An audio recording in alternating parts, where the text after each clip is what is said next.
नमस्कार दोस्तों, मैं सौरभ शर्मा आप सभी का स्वागत करता हूं आपके अपने YouTube चैनल पर, जहां पर हम डिस्कस करते हैं सिविल इंजीनियरिंग एग्जाम्स में पूछे जाने वाली कुछ बेसिक टर्म्स, टर्मिनोलॉजी एवं डेफिनेशंस जिनमें अक्सर स्टूडेंट्स को काफ़ी डाउट रहते हैं।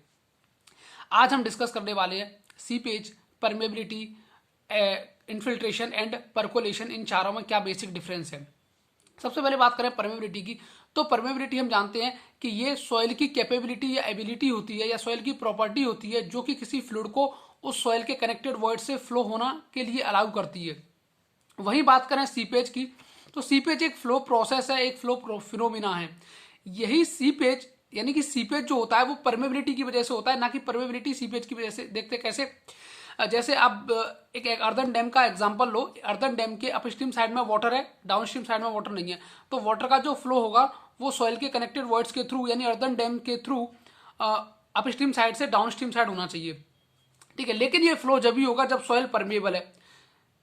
ठीक है, अगर सॉइल इम्परमेबल है तो ये फ्लो नहीं होगा, यानी कि सीपेज डिपेंड कर रहा है सॉइल की परमेबिलिटी पर।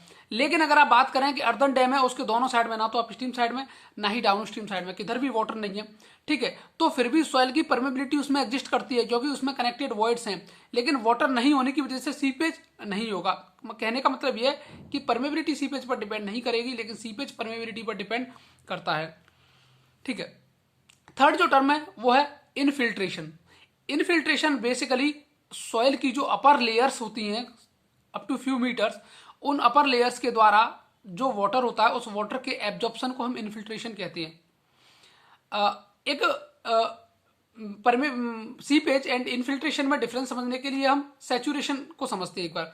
देखिए, जैसे जैसे सैचुरेशन बढ़ता जाएगा, हम जानते हैं कि इन्फिल्ट्रेशन कम होता जाता है। सॉइल की पानी को लेने की जो रेट होती है वो कम होती जाती है, इन्फिल्ट्रेशन रेट कम होता जाता है।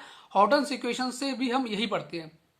ठीक है, टाइम के साथ में रेट ऑफ इन्फिल्ट्रेशन कम होता जाता है। लेकिन वहीं अगर हम बात करें सीपेज की, तो जैसे जैसे सैचुरेशन बढ़ेगा या जितना ज्यादा सैचुरेशन होगा उतनी ज्यादा सॉइल की परमेबिलिटी होगी और उतना ही ज्यादा सीपेज मिलेगा। तो सैचुरेशन के साथ सीपेज तो बढ़ता है लेकिन इन्फिल्ट्रेशन की वैल्यू कम होती जाती है।